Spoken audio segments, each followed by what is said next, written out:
तो आज हम चर्चा करेंगे कि बर्डन ऑफ प्रूफ यानी सबूत का भार किस पर होता है। लेकिन इसके पहले हमको ये समझना पड़ेगा कि जो एविडेंस एक्ट के अभी तक के जो प्रोविजंस है वो क्या है। तो अभी तक के प्रोविजंस को अगर हम समझें तो पहला जो पार्ट है सेक्शन 1 से लेकर के 4 तक वो बात करता है डेफिनेशन, एप्लीकेबिलिटी कहां पे होगी, कहां तक उसका विस्तार होगा। इसके अलावा कुछ बेसिक टर्म्स जो मे presume, sad presume, conclusive proof के रूप में हमारे सामने आते हैं जिनका कि आगे काम आने वाला है। दूसरा पार्ट जो है उसको हम सेक्शन 5 कह सकते हैं। सेक्शन 5 ये कहता है कि भाई अब सबूत देना है तो किसका देना है, क्योंकि बहुत सारी बातें होती हैं देने के लिए, कहने के लिए न्यायालय के सामने, तो इतना समय न्यायालय के पास होता नहीं है। तो केवल जो मतलब की बात है वो न्यायालय सुनता है और कोई भी व्यक्ति बेमतलब की बात सुनना भी नहीं चाहता है। तो न्यायालय भी मतलब की बात सुनेगा और मतलब की बात मतलब क्या, वो रिलेवेंट होना चाहिए और फैक्ट इशू से कनेक्टेड होना चाहिए, रिलेटेड होना चाहिए। तो विवादक तथ्यों और सुसंगत तथ्यों का ही साक्ष्य दिया जाना चाहिए। तो इसको पहले से तय कर लिया जाना चाहिए कि भाई अगर साक्ष्य हमको लेना है, साक्ष्य में उसको प्रस्तुत करना है तो साक्ष्य में प्रस्तुत करने के लिए वो रिलेवेंट हो किसी न किसी प्रकार से और फैक्ट इशू यानी विवादक तथ्यों से संबंधित हो। उसके बाद विवादक तथ्यों और सुसंगत तथ्यों में सुसंगतता के संदर्भ में कौन तथ्य सुसंगत है, कौन तथ्य सुसंगत नहीं है, इनको समझने के लिए हम अगर सेक्शन 6 से लेकर के 16, ठीक है, यानी 6 से लेकर 16, 6 से लेकर 16 तक के प्रोविजंस को देखेंगे तो इसमें स्पेशल टाइप ऑफ रिलेवेंसी की बात की गई है। रेस्टलेस स्टेट, पूर्व का पश्चात का आचरण, motive, preparation, plea of alibi, damages को निर्धारित करने के लिए जिन तथ्यों की आवश्यकता हो वह, state of mind, state of body, bodily feelings, force of transaction, और इसके अलावा बहुत सारी चीजें वहां पर दी गई हैं जिसमें आइडेंटिफिकेशन परेड वगैरह आएंगे। तो वो स्पेशल रूल्स हैं जो एविडेंस के दिए गए हैं, वो रिलेवेंट है, उनको रिलेवेंट माना गया है, यानी स्पेशल टाइप्स ऑफ रिलेवेंसी की बात सेक्शन 6 से लेकर 16 तक की गई है। वहीं पर जैसे हम सेक्शन 17 पे आते हैं, 17 से स्टेटमेंट स्टार्ट हो जाते हैं और पहले जो 17 से लेकर 31 तक के प्रोविजंस हैं वो बेसिकली डील करते हैं एडमिशन एंड कन्फेशन से। एडमिशन एंड कन्फेशन में एडमिशन किसका, 6 प्रकार के लोगों का, पार्टीज हैं, रिप्रेजेंटेटिव्स हैं, इंटरेस्ट जिनका है, जिनको पार्टीज ने रिफर किया है, वो लोग, उनका जो स्टेटमेंट होगा वो रिलेवेंट स्टेटमेंट है। तो यहां पर स्टेटमेंट की बात आएगी, पार्टीज स्टेटमेंट देंगी, कन्फेशन के संबंध में 6 प्रकार के लोग स्टेटमेंट देंगे, और सॉरी एडमिशन के संबंध में 6 प्रकार के लोग स्टेटमेंट देंगे, वहीं कन्फेशन के संबंध में जो जिसके ऊपर अभियुक्त है, जो जिसके ऊपर आरोप लगाया गया है वह व्यक्ति स्टेटमेंट देगा। वहीं पर जब हम सेक्शन 32 से आगे कंटिन्यू करते हैं 39 तक, तो उसमें ऐसे व्यक्तियों के स्टेटमेंट आएंगे जो दुर्लभ है, जिनका स्टेटमेंट ग्रहण करना, यानी वो मर गए हैं या इनकेपेबल हो गए हैं एविडेंस देने के लिए, साक्ष्य देने के लिए, या वो किसी भी प्रकार से मिल नहीं सकते, उनके एविडेंसेस की बात की गई है। वहीं पर जब हम सेक्शन 40 से 44 तक जाएंगे तो उसमें प्रीवियस जजमेंट में, यानी प्रीवियस जो प्रोसीडिंग्स हुई हैं उस प्रोसीडिंग्स के दौरान, उस कंक्लूजन पर पहुंचने के दौरान जो स्टेटमेंट्स किए गए हैं उनकी रिलेवेंसी की बात की गई है, वो रिलेवेंट होंगे सेक्शन 4 से 54। वहीं पर सेक्शन 45 से 51 तक हम देखेंगे तो स्टेटमेंट्स किसके आएंगे, ओपिनियन, जो एक्सपर्ट हैं उनकी ओपिनियन, यानी उनके स्टेटमेंट ओपिनियन के फॉर्म में एक्सपर्ट्स के स्टेटमेंट्स आएंगे। तो ये यानी सेक्शन 70 से लेकर के 51 तक के जो प्रोविजंस है वो स्टेटमेंट से डील करते हैं, कि स्टेटमेंट्स की रिलेवेंसी की बात करते हैं, और वो स्टेटमेंट कौन देगा, किस व्यक्तियों के स्टेटमेंट रिलेवेंट होंगे उसमें बताया गया है। वहीं पर सेक्शन 52 से लेकर 55 तक की बातें वो बात करती हैं कि कंडक्ट या कैरेक्टर, तो कैरेक्टर के संदर्भ में अगर किसी भी प्रकार की कौन कौन सी बातें रिलेवेंट होंगी, क्या क्रिमिनल मामलों में बैड कैरेक्टर रिलेवेंट होगा, सिविल मामलों में होगा, कब होगा, कौन सी स्थिति होगा, तो इसके संदर्भ में जो प्रोविजंस हैं वो सेक्शन 52 से लेकर के 55 तक में दिए गए। वहीं पर सेक्शन 56 से लेकर 58 तक तो जो प्रोविजंस दिए गए कि भाई इन मामलों में एविडेंस देने की, कुछ परिस्थितियों में एविडेंस देने की आवश्यकता नहीं पड़ेगी, न्यायालय को वो बात पता है, जो बात न्यायालय को नहीं पता है उसका एविडेंस दिया जाता है, और जो बात न्यायालय को पता है उसका एविडेंस देने की कोई आवश्यकता नहीं है। वो बात सेक्शन 56 से लेकर 58 तक में की गई। 56 58 से जब हम आगे बढ़ेंगे तो उसमें बात की जाएगी कि एविडेंस कैसे दिया जाएगा, एविडेंस कैसे दिया जाएगा। तो सीधी सी बात कह दी गई कि भाई या तो आप मौखिक रूप से दे सकते हो और या डॉक्यूमेंट के रूप में दे सकते हो। और जब आप डॉक्यूमेंट के रूप में दोगे तो डॉक्यूमेंट बहुत प्रकार के होते हैं, कई प्रकार के डॉक्यूमेंट हो सकते हैं। वो पब्लिक डॉक्यूमेंट हो सकता है, वो प्राइवेट डॉक्यूमेंट हो सकता है, वो प्राइमरी एविडेंस हो सकता है, वो सेकेंडरी प्राइमरी डॉक्यूमेंट हो सकता है, वो सेकेंडरी डॉक्यूमेंट हो सकता है। यानी वो ओरिजिनल कॉपी हो सकती है, वो हो सकता है उसकी फोटोकॉपी, जीरोक्स। तो 59 से लेकर के 90 कैपिटल ए तक वो बात की गई है कैसे एविडेंस दिया जाएगा। ओरल प्रकार से दिया जाएगा, मौखिक रूप में दिया जा सकता है और डॉक्यूमेंट्री रूप में दिया जा सकता है। 59 और 60 पढ़ेंगे तो ओरल एविडेंस की बात की गई कि प्रत्येक परिस्थिति में ओरल एविडेंस कैसा होना चाहिए, डायरेक्ट होना चाहिए, प्रत्यक्ष होना चाहिए। क्योंकि अगर प्रत्यक्ष ओरल एविडेंस देने की बात है तो क्या होगा कि जो ओरिजिनल बात थी कोर्ट तक आते आते हो सकता है उसका कुछ पार्ट ही कोर्ट तक पहुंचे, जो मेन पार्ट है वो वहीं पर ही गायब हो जाए, है ना। तो ऐसी बात हो सकती है, तो इसलिए ओरल को वहां पर मान्यता दी गई कि भाई ओरल देना है तो डायरेक्ट देना है। उसके बाद बात की गई कि डॉक्यूमेंट्री एविडेंस की बात आई सेक्शन 61 से। अब डॉक्यूमेंट्री एविडेंस के भी दो चीजें बता दी गई। डॉक्यूमेंट्री एविडेंस के संदर्भ में भी दो बातें आती हैं, एक तो प्राइमरी होता है, दूसरा सेकेंडरी होता है। तो प्रयास ये किया जाना चाहिए प्राइमरी दो। अगर प्राइमरी एविडेंस डॉक्यूमेंट नहीं अवेलेबल है तो उस स्थिति में आप सेकेंडरी दे सकते हो, और सेकेंडरी देने के लिए कौन सी परिस्थितियां वो सेक्शन 65 में बता दी गई। अब प्राइमरी डॉक्यूमेंट और सेकेंडरी डॉक्यूमेंट के आधार पर अलावा एक और प्रकार का डॉक्यूमेंट आता है, वो पब्लिक डॉक्यूमेंट और प्राइवेट डॉक्यूमेंट। तो सेक्शन 74 से लेकर 78 तक जब बात करेंगे तो पब्लिक डॉक्यूमेंट क्या होंगे, प्राइवेट डॉक्यूमेंट क्या होंगे। पब्लिक डॉक्यूमेंट की अगर एविडेंस दिया जाना है तो कैसे दिया जाना है, उसकी सर्टिफाइड कॉपीज दी जानी है। और उसके बाद 79 से लेकर के 90 कैपिटल ए तक ये बात कर ली गई कि भाई जो पब्लिक डॉक्यूमेंट या जो भी डॉक्यूमेंट है, चाहे वो प्राइमरी हो, सेकेंडरी हो, पब्लिक हो, प्राइवेट हो, कैसा भी डॉक्यूमेंट हो, उसकी प्रिजम्पशंस को लेकर के कि वो और प्रिजम्पशन किसके संदर्भ में, क्या वो सही है या गलत है, सत्य है या असत्य है, वो डॉक्यूमेंट का जो कंटेंट है वो सही है या गलत है, इसको लेकर के न्यायालय क्या प्रिज्यूम करेगा। तो न्यायालय जनरली पॉजिटिव ही प्रिज्यूम करेगा कि भाई जो डॉक्यूमेंट हमारे सामने आ रहा है वो सही ही होगा, जब तक कि उसको गलत न साबित कर दिया जाए। तो वो 90 कैपिटल ए तक बात कर ली गई।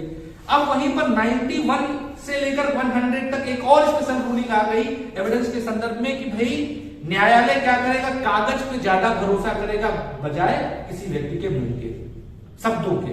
क्योंकि व्यक्ति तो कुछ भी बोल सकता है और तुरंत दूसरे क्षण कुछ और बोल सकता है, लेकिन कागज में एक बार लिख दिया गया तो वो जनरली वो कागज फट जाएगा, मिट जाएगा, लेकिन वो बदलने में बड़ी समस्या होती है। ठीक है, तो न्यायालय शब्दों पर विश्वास ना करके कागजों पर विश्वास करता है और कहता है कि भाई हमको किसी कंक्लूजन पे पहुंचना है तो हम एविडेंसेस के आधार पर पहुंचेंगे, यानी कागज के आधार पर ही पहुंचेंगे, और वो कागज पे रिलाई करता है। वही बात सेक्शन 91 से लेकर 100 तक में कर दी गई कि भाई अगर किसी संबंध में एविडेंस दिया जाना है तो उस संबंध में डॉक्यूमेंट को देना चाहिए, ना कि ओरल को। जब डॉक्यूमेंट अवेलेबल है तो डॉक्यूमेंट का एविडेंस दो, ओरल को कहने की कोई आवश्यकता नहीं। लेकिन फिर भी थोड़ा सा लिबरल अप्रोच अपनाई न्यायालय ने, क्योंकि जब भी हमने कहा एविडेंस एक्ट को पढ़ो तो न्यायालय के पर्सपेक्टिव से पढ़ो, न्यायालय के दृष्टिकोण से पढ़ो।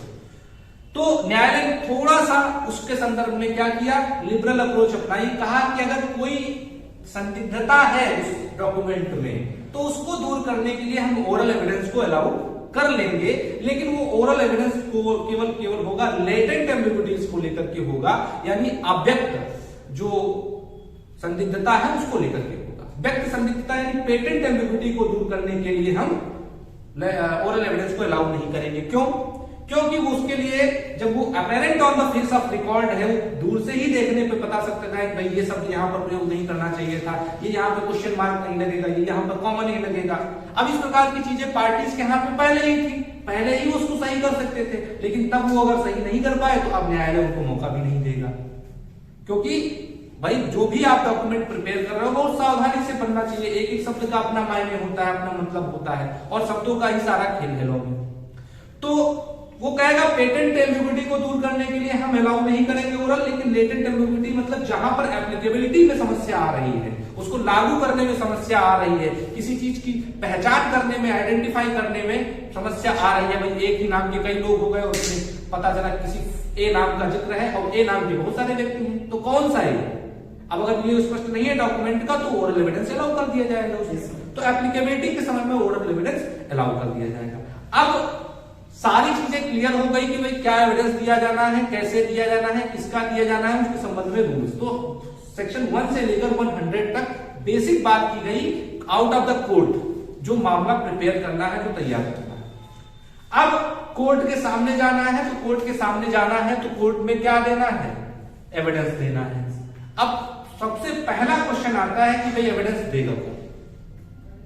ठीक है, अगला जो क्वेश्चन आता है कि भाई एविडेंस देगा कौन।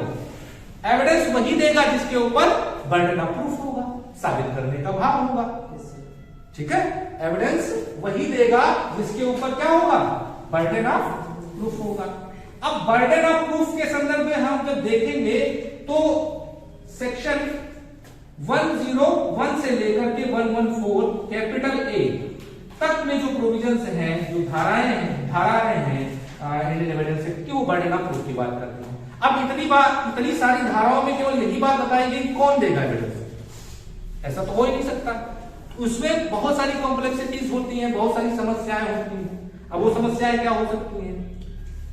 पहली समस्या तो ये हो सकती है कि भाई नेचर डिपेंड करता है कि वो सिविल मामला है या क्रिमिनल मामला है। अगर सिविल मामला है तो एविडेंस कौन देगा, और अगर क्रिमिनल मामला है तो एविडेंस कौन देगा। तो जनरली जो रूल्स हैं प्रूफ करने के नियम है, उसमें यही कहा गया कि भाई अगर आप किसी फैक्ट को असर्ट कर रहे हो, पॉजिटिवली कोई बात कह रहे हो कि ये मार्कर है, तो आप साबित करो ये मार्कर है। अगर कोई ये कह रहा है कि ये मार्कर नहीं है, तो उसको पहले साबित करने की आवश्यकता नहीं पड़ेगी। भाई अगर कोई कहे कि सूर्य है, मैं इसका सबूत दे सकता हूं, तो दे सकता है। अगर ये कहे कोई सूर्य नहीं है, मैं इसका सबूत दूंगा, तो उसके लिए बहुत मुश्किल हो जाएगा सबूत देना। किसी चीज के एग्जिस्टेंस का तो फैक्ट देना बहुत आसान है। इसीलिए न्यायालय में वही बात कहता है, जो पहले ये एडमिट कर रहा है, असर्ट कर रहा है कि हाँ ये बात है, ये अस्तित्व है, एग्जिस्टेंस है इस फैक्ट का, उसका वो सबूत देगा, तो पहले अलाउ करेगा उसको सबूत दो। जब वो सबूत दे देगा तब दूसरा जब डिनाई करेगा तब उससे कहेगा कि भाई आप बताओ कैसे नहीं है। तो सबसे पहली बात, बर्डन ऑफ प्रूफ सबसे पहले उसके ऊपर होता है जो किसी तथ्य को क्या करता है, एजर्ट करता है, किसी तथ्य के अस्तित्व को बताता है कि हाँ ये तथ्य एग्जिस्ट करता है। और वही बात सेक्शन 101 में बताई गई है। तो सबसे पहली बर्डन ऑफ प्रूफ के तहत सबसे इंपॉर्टेंट बात, सबसे पहली बात जो हमको समझनी है कि भाई एविडेंस कौन दे सकता है। ठीक है, तो हु में गिव एविडेंसेस, कौन दे सकता है। तो इसका आंसर हमको मिलेगा कहां से, सेक्शन 101 से। पहली सेक्शन है 101 है। तो सेक्शन 101 में अब हम पढ़ेंगे क्या, टेक्निकली तो बहुत सारी चीजें हैं उसमें, लेकिन 101 को जैसे हम पढ़ेंगे तो सबसे पहले एविडेंस कौन देगा, इसकी बात की गई है। तो सबसे पहले फर्स्ट नंबर पर एविडेंस कौन देगा, इसकी बात 101 में की गई है। लेकिन अब ये डिपेंड करेगा इस पर, अगली बात जैसा आपने कहा कि वो मामला सिविल है या क्रिमिनल है। और एक बात हमेशा 101 के संदर्भ में एप्लीकेबल होती है, वो ये कि वो एग्जिस्टेंस ऑफ फैक्ट के बारे में होगी। जो पॉजिटिव एजर्शन कर रहा है, जो पॉजिटिव बात कोई कह रहा है, सकारात्मक बात कह रहा है, वो ये नहीं कह रहा है कि ये नहीं है। जो ये कह रहा है ये है, उसके ऊपर सबसे पहले बर्डन ऑफ प्रूफ लाइज करता है। सबसे पहले सबूत देने का भार उस व्यक्ति के ऊपर होता है जो ये कहता है कि हाँ ये व्यक्ति ये चीज अस्तित्व में है। मैंने उसको गोली मारते हुए देखा तो सबसे पहले आप बताओ। अब किसी ने नहीं देखा तो उसको बताने को अगर कह दिया जाएगा तो उसके लिए तो दुर्लभ हो जाएगा। ठीक है, तो वही बात सबसे पहले जहां पर दी जाएगी, तो यहां पर जो सेक्शन 101 के तहत मैटर ये करेगा कि वो मामला सिविल है या क्रिमिनल है। वो मामला है क्या, सिविल है या क्रिमिनल है। अगर सिविल है तो सबसे पहले कौन सा डॉक्यूमेंट कोर्ट के सामने आता है, प्लेंट। ठीक है, सबसे पहले कौन सा डॉक्यूमेंट कोर्ट के सामने आता है, प्लेंट। और अगर हम क्रिमिनल मामलों की बात करें तो सबसे पहला कौन सा डॉक्यूमेंट कोर्ट के सामने आता है, या तो कंप्लेंट आएगी या तो पुलिस रिपोर्ट आएगी। FIR वगैरह भी, NCR वगैरह भी आ सकती है, आती है। ठीक है, अब FIR और NCR के मामले में जो बात है कि वो कौन करेगा, वो स्टेट उसकी तरफ से खड़ा हो जाता है। अब स्टेट का नुमाइंदा कौन कोर्ट में, रिप्रेजेंटेटिव कौन, पब्लिक प्रोसिक्यूटर।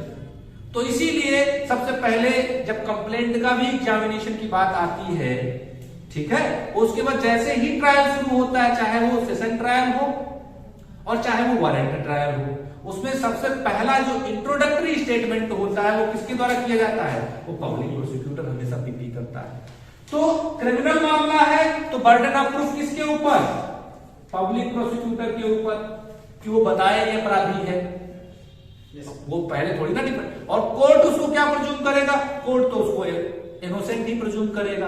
वो व्यक्ति जो उसके सामने लाया गया है एज एन एक्यूज्ड, उसको प्रज्यूम करेगा कि वो क्या है, वो अभियुक्त, वो अपराधी नहीं है, और वो तब तक अपराधी नहीं है जब तक ट्रायल होकर के उसको सजा न हो जाए। तो पब्लिक प्रोसिक्यूटर के ऊपर ये रिस्पॉन्सिबिलिटी और ये बड़ी रिस्पॉन्सिबिलिटी होती है कि वो बियॉन्ड द रीजनेबल डाउट, ठीक है, बियॉन्ड द रीजनेबल डाउट ये साबित करे, मतलब किसी भी प्रकार का संदेह ना रह जाए किसके मन में, कोर्ट के मन में, या जो जज बैठा है, जो डिसाइडिंग ऑफिसर बैठा है कोर्ट का, उसके मन में किसी भी प्रकार का डाउट ना रहे कि ये अपराधी नहीं। वो उसके अपराध कारित करने के संदर्भ में प्रूफ देगा पब्लिक प्रोसिक्यूटर, और उसके बाद जब सेटिस्फाई हो जाएगा कोर्ट की हाँ इनकी बात में कुछ दम लग रहा है, किसी भी प्रकार की समस्या नहीं है, तब वो दूसरे पार्टी से, एडवर्स पार्टी से कहेगा कि भाई आप बताओ कैसे आप अपराधी नहीं हो, क्या आप इनकी बात से सहमत हो, वेदर यू प्लीड्स गिल्टी और नॉट, क्या आप अपना अपराधी होना स्वीकार करते हो या नहीं करते हो। तो वो पूछेगा कि भाई क्या आप इनकी बात से सहमत हो, अगर वो कहता है कि मैं सहमत हूं तो फिर आगे मामला ले जाने की कोई जरूरत नहीं, क्योंकि बियॉन्ड द रीजनेबल डाउट उसके दिमाग में आ गया, उसने साबित कर दिया कि ये अपराधी है, और दूसरा कह भी रहा है कि मैं ठीक हूं किसी प्रकार के। अगर वो कहता है कि नहीं मैं इनकी बात से सहमत नहीं हूं, तो फिर कहेगा फिर आप अपनी बात बताइए, और अपनी बात बताइए तो अपने साक्ष्य भी दीजिए। तो उसके बाद नंबर किसका आ जाएगा, डिफेंस के विटनेसेस का आएगा, डिफेंस के एविडेंस का आएगा क्रिमिनल मामलों में। तो सबसे पहले नंबर किसका, पब्लिक प्रोसिक्यूटर देगा। बर्डन ऑफ प्रूफ क्रिमिनल मामलों में किसके ऊपर होता है, पब्लिक प्रोसिक्यूटर। वहीं पर सिविल मामलों में अगर हम बात करें, सबसे पहले आई प्लेंट, और प्लेंट में क्या किया जाता है, क्लेम किया जाता है कि भाई वो फला प्रॉपर्टी मेरी है। अब फला प्रॉपर्टी आपकी है तो आप साबित तो करो बियॉन्ड द रीजनेबल डाउट कि आपकी प्रॉपर्टी है।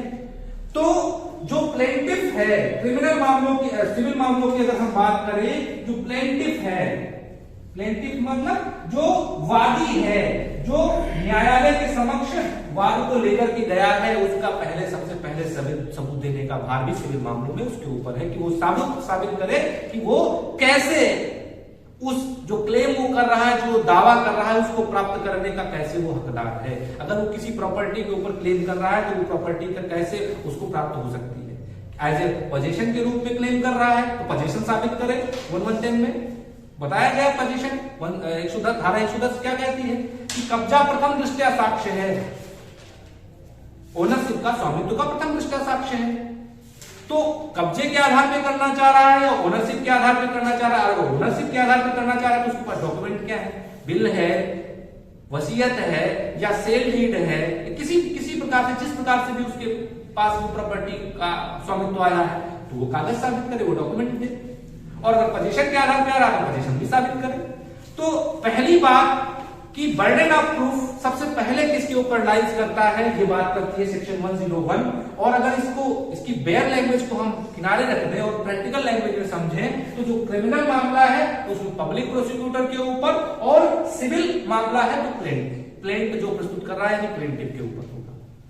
अब अगली महत्वपूर्ण बात इसमें और आती है कि यहां पर जो बर्डन ऑफ प्रूफ बताया गया है वो कभी चेंज नहीं होता है, वो स्टैटिक होता है।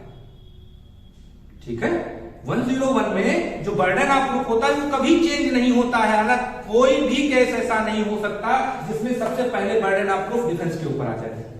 101 के तहत सेक्शन 101 ऐसे बर्डन ऑफ प्रूफ की बात करता है जो हमेशा स्थायी रहता है, एक उसी व्यक्ति के ऊपर होता है जिसके हमने बात करी। कोई भी क्रिमिनल मामला आ जाए, कभी भी आ जाए, तो जो प्रोसिक्यूशन होता है उसके ऊपर सबसे पहले अभियोजन पक्ष होता है, उसके ऊपर ही सबसे पहले बर्डन ऑफ प्रूफ होता है। वहीं पर जो सिविल मामला है, जो प्लेंटिफ है, जो वादी है, उसी के ऊपर सबसे पहले बर्डन ऑफ प्रूफ होता है।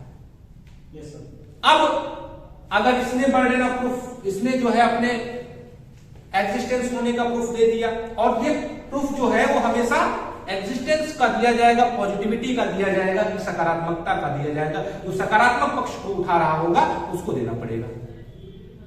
अब अगली बात आती है कि भाई इन्होंने एविडेंस दे दिया, बर्डन ऑफ प्रूफ इनके ऊपर था, इन्होंने अपना बर्डन ऑफ प्रूफ का जो है अपना जो दायित्व था, अपना जो ऑब्लिगेशन था, अपनी जो ड्यूटी थी, उस ड्यूटी को निभाया और इन्होंने एविडेंसेस दे दिए, प्रूफ कर दिए, साबित कर दिया। अब अगली रिस्पॉन्सिबिलिटी किसके ऊपर आएगी? अगली रिस्पॉन्सिबिलिटी किसके ऊपर आएगी? तो सिविल मामला है तो वो डिफेंडेंट के ऊपर चली जाएगी, प्रतिवादी के ऊपर चली जाएगी, और क्रिमिनल मामला है तो वो डिफेंस के ऊपर चली जाएगी, ठीक, अभियुक्त पक्ष के ऊपर चली जाएगी। तो वो बात कहां पे लिखी गई? वो सेक्शन 102 में लिखी गई। जब हम सेक्शन 102 बात करेंगे, अब सेकेंडरी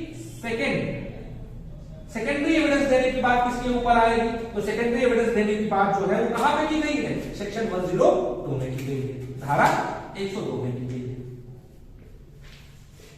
ठीक। अब धारा 102 में जब हम बात करेंगे तो वो बात यहां पे भी लागू होगी। वो सिविल मामला है, क्रिमिनल मामला है। सिविल मामला है तो प्लेंटिफ ने पहले अपनी बात कह दी है, अब कौन बात कहेगा? अब डिफेंस कहे अपना बात, डिफेंडेंट कहे, प्लेंटिफ ने कह दिया, और प्रोसिक्यूशन ने अपनी बात कह दी तो डिफेंस कहे, तो वही बात यहां पे भी लागू हो जाएगी। क्योंकि मामला क्या है? अगर सिविल मामला है, ठीक है, या क्रिमिनल मामला है, ठीक, इसके आधार पर अब कौन करेगा कौन? अब कौन करेगा? यहां पर डिफेंडेंट करेगा, और यहां पर कौन करेगा? डिफेंस करेगा। जो डिफेंड कर रहा है अपने आप को, जो बचा रहा है अपने आप को, वो करेगा। लेकिन एक महत्वपूर्ण बात और, अंतर क्या है 101 और 102 में? 101 में जो बर्डन ऑफ प्रूफ है हमेशा स्टैटिक रहता है, वो टिकाऊ रहता है, वो इधर उधर भटकता नहीं है। लेकिन 102 में जो बर्डन ऑफ प्रूफ है वो भटकता रहता है। भटकता रहने का मतलब क्या है? वो जो पेंडुलम का होता है ना, इधर से उधर घूमता रहता है। मतलब क्या कि जब ये साबित कर देंगे तो फिर उनके ऊपर आ जाएगा भार, वो साबित कर देंगे तो फिर इनके ऊपर भार आ जाएगा। तो ऐसे ही जो पेंडुलम होता है घड़ी का, जो ऐसे ऐसे से होता रहता है ना, वैसे 102 में बर्डन ऑफ प्रूफ क्या रहता है? इधर उधर चलता रहता है, इधर उधर ट्रांसफर रहता है। एक साबित करेगा तो दूसरे के ऊपर, दूसरा साबित करेगा तो पहले के ऊपर। 102 इसकी बात कर रहा है, ठीक है। तो पहला 101 burden of proof lies on the person who affirms, कि भाई ये बात, कोई बात वो अफर्म्स करता है, कोई बात कहता है न्यायालय के सामने कि ये फला व्यक्ति है, तो फला व्यक्ति है तो साबित करो। 101 वो बात हो गई। अब उसने साबित कर दिया ये फला व्यक्ति, तो दूसरा कह रहा है कि ये फला व्यक्ति नहीं है, तो वो साबित करे 102 में कि वो नहीं है। और जैसे ही वो साबित कर देगा फिर उसके ऊपर बर्डन ऑफ प्रूफ क्या हो जाएगा? फिर पहली पार्टी के ऊपर आ जाए कि वो साबित करे कि हाँ ये है। तो 101 स्टैटिक रहता है, हमेशा कभी नहीं बदलता है सबूत का भार, और 102 में सबूत का भार बदलता रहता है। जब एक पक्षकार ने सबूत दे दिया तो दूसरे पक्षकार को तुरंत। और ये क्वेश्चन अक्सर का पूछा जाता है कि भाई कौन सी धारा के तहत सबूत का भार जो है वो बदलता रहता है? 102, ठीक है। बर्डन ऑफ प्रूफ जो है वो चेंज होता रहता है, शिफ्ट होता रहता है, शिफ्ट होता रहता है बर्डन ऑफ प्रूफ। वो 102 की बात कर रहा है। अब महत्वपूर्ण बात क्या, एक और महत्वपूर्ण बात, समझने वाली बात है यहां पर 101 और 102 के संदर्भ में, कि बहुत इजीली हमने समझ लिया 101 और 102। पहली बात किसके ऊपर, फिर सेकंड नंबर किसके ऊपर आएगा? 102 की जब हम बात करेंगे, अगर या यूं कह लें कि 102 में सबूत का भार किसके ऊपर होता है? ऐसा अगर कह लें 102 में, धारा 102 में सबूत का भार किसके ऊपर होता है? तो इसके लिए आप देखोगे उसमें लिखा होगा डायरेक्ट में कि जो अगर साबित नहीं करेगा तो वो असफल हो जाएगा उस मामले में। तो सबूत का भार किसके ऊपर होता है? उसके ऊपर होता है जो असफल हो जाएगा। असफल होने का मतलब क्या है? असफल होने का मतलब क्या है? असफल होने का मतलब अगर आप कोई क्लेम कर रहे हो, ठीक है, आप जैसे उसने कहा कि वेदर यू प्लीड गिल्टी, तुमने कहा नो नो मैं नहीं प्लीड करता, मैं तो ट्रायल चाहता हूं। अब ट्रायल चाहते हो तो अगर आपने सबूत नहीं दिया, आपने प्रूफ नहीं दिया, तो उस स्थिति में आप क्या हो जाओगे, आप असफल हो जाओगे। अपने क्लेम को करने में आप असफल नहीं हो जाओगे, ठीक है। तो 101 की जो बात की गई वो स्टैटिक रहता है, और वो जो पहले मामले को अफर्म करता है, जो पॉजिटिविटी की बात करता है, उसको सबूत देना है। और 102 में जो फेल हो जाएगा, अगर सबूत ना दिया जाएगा, तो उस स्थिति में 102 के जो व्यक्ति फेल हो जाएगा उसके ऊपर सबूत का भार 102 में आ जाएगा। और प्रैक्टिकल भाषा में जो हमने बात की वो ऐसे हो सकता है। अब अगली महत्वपूर्ण बात आती है कि कई केसेस हैं, खैर इसको समझ सकते हैं। एक केस था, अगर लिखना चाहो तो Subra Mukherjee versus Bharat coking coal India limited. Subra Mukherjee versus Bharat coking coal India limited का 2000 का केस है, और इसमें यही कहा गया कि पहले स्थान पर, यानी पहले प्रेजेंट पर, पहले इंस्टेंस पर साबित करने का भार उस व्यक्ति के ऊपर होता है जो कोई बात न्यायालय के सामने ले जाता है और पॉजिटिवली बात को कहता है, बात को एग्जिस्टेंस को पॉजिटिविटी कहता है, मतलब एजर्ट करता है कि ये चीज एग्जिस्ट करती है, ये पॉजिटिव कोई स्टेटमेंट देता है, उसके ऊपर होता है। ये सुब्रा मुखर्जी केस में ये बात कही गई जो भी हमने बताई, ठीक है, जो पॉजिटिविटी कोई बात कहता है फर्स्ट इंस्टेंस में 101 में, ठीक है। सुब्रा मुखर्जी वर्सेस कोल इंडिया भारत कुकिंग कोल लिमिटेड, AIR 2000 का केस। अब 102 की अगर हम बात करें, 102 में तो हमने बात की थी कि जो है बर्डन ऑफ प्रूफ जो है वो शिफ्ट होता रहता है।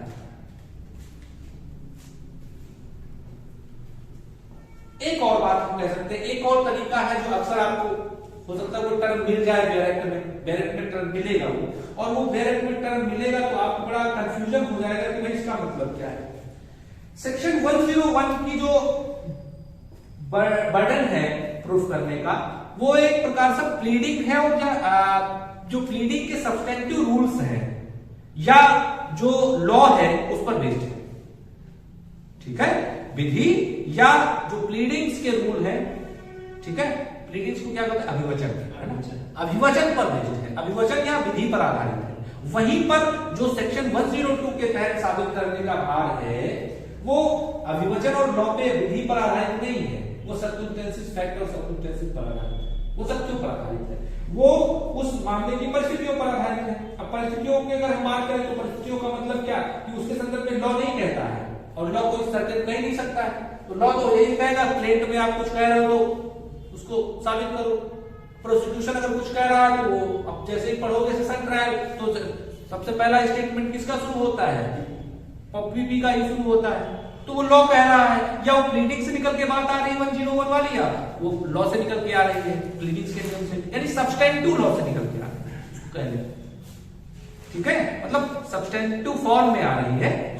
और 102 परिस्थितियों के अनुसार आ रही है, अगर एक बात कह दिया तो साबित करो, अगर दूसरा भी उसी बात से सहमत हो गया तो फिर करने की कोई जरूरत नहीं है। अब बात करते हैं 103 की, सेक्शन 103 बात करता है कि भाई अगर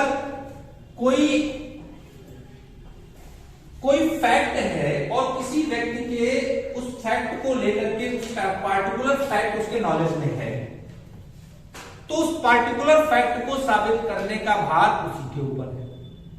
कोई विशेष तथ्य की जानकारी अगर किसी व्यक्ति के पास है तो उस विशेष तथ्य को साबित करने का भार किसके ऊपर है, उस व्यक्ति के ऊपर है जो उस तथ्य को जानता है, ठीक। और वो यह भी चाहता है कि न्यायालय उसके ऊपर विश्वास करे, जैसे फॉर एग्जाम्पल जैसे अगर हम बात करें तो 103 के अंतर्गत अगर कोई व्यक्ति ये कह रहा है, क्या कह रहा है कि भाई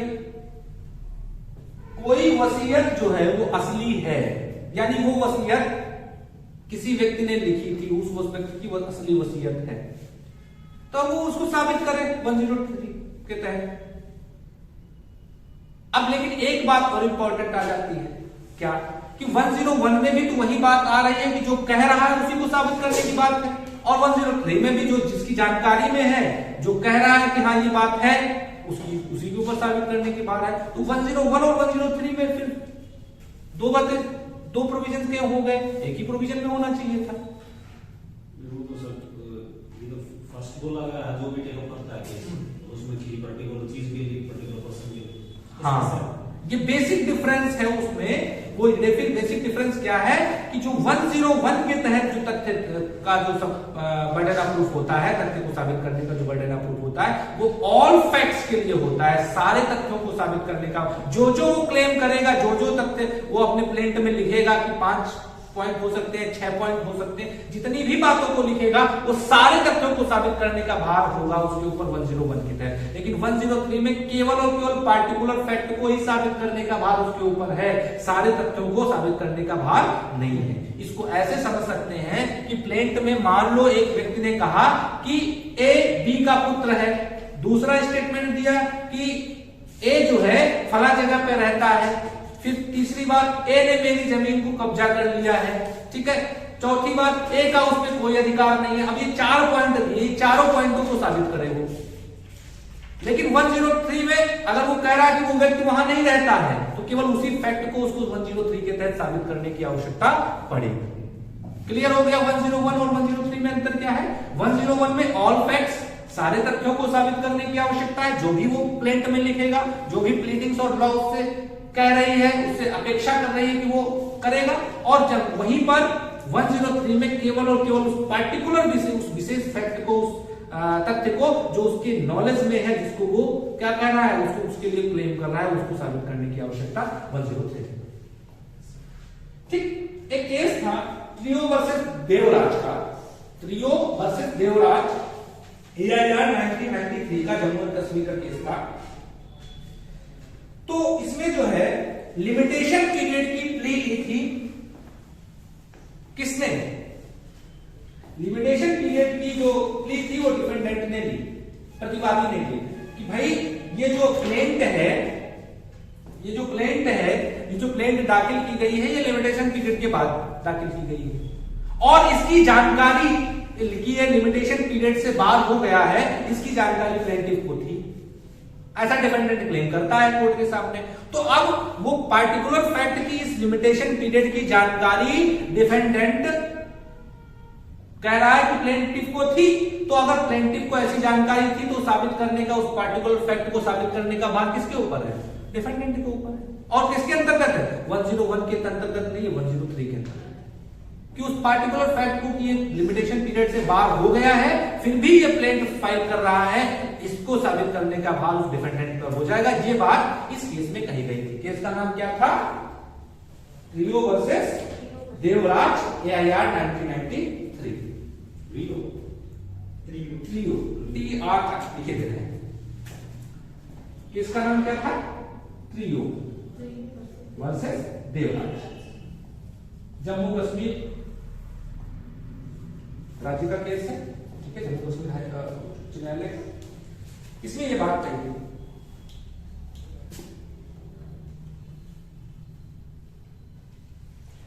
अब 105 तक कंटिन्यू कर लेते हैं, फिर आगे कंटिन्यू करेंगे, ठीक है। 104 की अगर हम बात करें, साथ में हिसाब ब्रीफ इंट्रोडक्शन दे रहे हैं, समझ लो, उसके बाद हम डिटेल में बेयर के प्रोविजंस क्या कह रहे हैं, उसमें सारी बातों को डिस्कस करेंगे। 104 क्या कह रहा है? 104 कह रहा है कि साबित करने का भार उस स्थिति में जबकि हमको एक तथ्य साबित करना है और एक उस तथ्य को तब तक साबित नहीं किया जा सकता जब तक हम दूसरे तथ्य को साबित नहीं कर देते। यानी एक तथ्य की डिपेंडेंसी दूसरे तथ्य पर निर्भर है।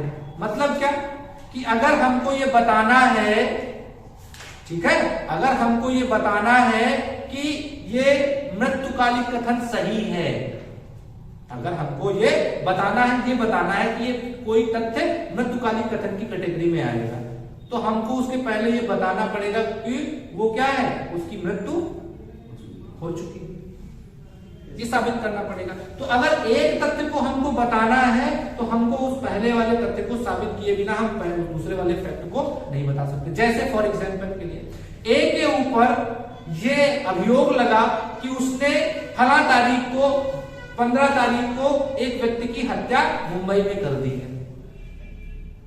अब ए कहता है कि भाई मैंने तो हत्या नहीं की है। ये साबित करने के लिए उसको ये बताना पड़ेगा कि भाई वो उस दिन वहां पर था ही। 15 तारीख को जितने बजे हत्या हुई है उतने बजे वो बंबई में था, प्लिया फैले। ठीक है, अन्यत्र होने का अधिवचन। ठीक है, तो पहले उसको क्या साबित, अगर वो अपने आप, अगर उसको ये साबित करना है कि मैं हत्यारा नहीं हूं, तो उसको क्या साबित करना पड़ेगा कि वो कहीं और था, अन्यत्र होने का। तो जब डिपेंडेंसी है एक तथ्य की दूसरे तथ्य के ऊपर और एक तथ्य को साबित किए बिना आप दूसरे तथ्य को साबित नहीं कर सकते, तो वहां पर उसके संदर्भ में बर्डन ऑफ प्रूफ की बात सेक्शन 104 में की गई। ठीक है, कि जहां पर एक तथ्य को साबित किए बिना दूसरे तथ्य को साबित नहीं किया जा सकता है, वहां पर पहले तथ्य को साबित करने की जो बर्डन है, बर्डन ऑफ प्रूफ है, वो सेक्शन 104 में डील करता है, सेक्शन 104 की बात करता है। अब ऐसा जो प्रूफ है वो क्यों है? क्योंकि ये नेसेसिटी है, ये आवश्यक है कि जब तक आप उसको साबित नहीं करोगे तब तक आप ये नहीं। अब कोई अगर ये ना साबित करे वो अन्यत्र था, तो वो ऐसे कैसे प्रूफ हो जाएगा कि वो हत्या नहीं, उसने नहीं की है। अगर वो कोई कह रहा है मृत्युकालिक कथन है, तो जब तक वो मृत्यु नहीं साबित करेगा तो उसके कहने से कैसे मान लिया जाएगा वो मृत्युकालिक कथन है? अगर वो कह रहा है कि भाई इस पर 12 साल से उसका कब्जा है, तो 12 साल से उसका कब्जा है, तो ये साबित करे कि 12 साल जिस दिन उसने कब्जा लिया था उस दिन को साबित करे, और अनवरत वो सब कब्जा किए हुए है, उस पर किसी का दूसरे का कब्जा नहीं हुआ है, वो डिस्पोजेस्ट नहीं हुआ है, ये भी साबित करे। तो उसके संदर्भ में प्रोविजन कर रहा है सेक्शन 104। वहीं पर सेक्शन 104 जैसे केवल और केवल सेक्शन 23 सिविल मामलों से रिलेटेड है, वैसे ही वैसे सेक्शन 105 केवल और केवल क्रिमिनल मामलों से डील करती है। और ऐसा क्वेश्चन प्री में अक्सर बनता है कि इंडियन एविडेंस एक्ट की वो कौन सी धारा है जो केवल और केवल आपराधिक मामलों से डील करती है और केवल और केवल सिविल मामलों से डील करती है 23। तो 105 ऐसी एक सेक्शन है जिसमें बर्डन ऑफ प्रूफ केवल क्रिमिनल मामलों में बर्डन ऑफ प्रूफ की बात की गई, और क्रिमिनल मामलों में भी क्यों, कौन से मामलों में? General defence. जो जनरल डिफेंस का चैप्टर है इंडियन पिनल कोड में, भारतीय दंड संहिता 1860 में जो सामान्य अपवाद का चैप्टर है, जो सेक्शन 76 से लेकर के 106 तक डील करता है, तो धारा 76 से लेकर के 106 के तहत कोई जो अपवाद के अंतर्गत आ रहा है तो उसको साबित करने का भार उस व्यक्ति के ऊपर होता है जो उसका लाभ लेना चाहता है। अगर मैंने फॉर एग्जाम्पल के लिए किसी की हत्या कर दी और बाद में मैं वो ले रहा हूं कि मैं उस समय समझ नहीं पाया, वो ये एक्सीडेंटली हो गया, मैंने जानबूझकर नहीं किया, मेरी कोई मेंसरिया वहां पर एग्जिस्ट नहीं कर रही थी, तो ये साबित करने का भार भी हमारे ऊपर है। अगर हम उसका लाभ लेना चाहते हैं, जनरल डिफेंस का अगर हम लाभ लेना चाहते हैं आईपीसी के तहत जो दिए गए हैं, तो उसको साबित करने का भार भी हमारे ऊपर ही होगा। यानी जो भी व्यक्ति लेना चाहता है उसका लाभ, उसको साबित करने का भार उसी के ऊपर होगा।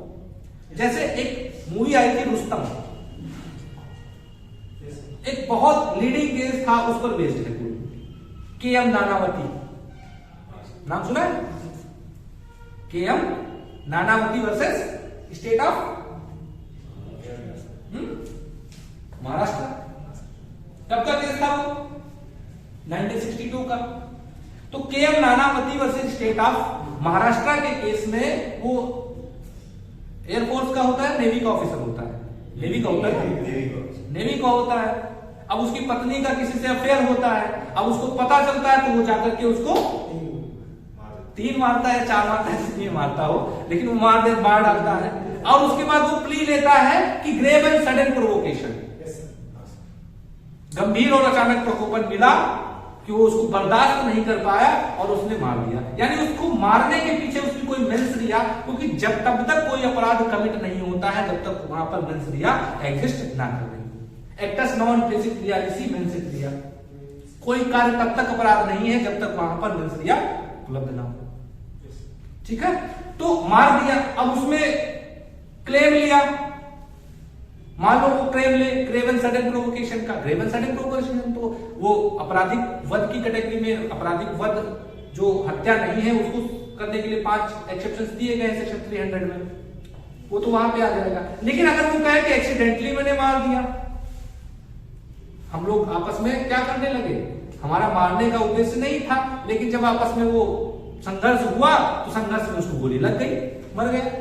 अगर वो accident section 80 Indian penal code section 80 accident के तहत, एक्सीडेंट के जनरल डिफेंस का लाभ लेना चाह रहा है तो उसको ये साबित करना पड़ेगा कि भाई वो एक्सीडेंटली होगा, हमने जानबूझकर नहीं मारा, हमारी कोई मेंस रिया नहीं थी, हमारी कोई मारने का दुराशय नहीं था। ठीक है। अगर कोई कहे, अगर कोई द्वि विवाह का दोषी है, बाइगैमी का दोषी है, तो क्या वो ये क्लेम कर सकता है कि मैंने धोखे में शादी कर ली, मुझे पता ही नहीं था कि शादी हो जाएगी? नहीं सर। ठीक है।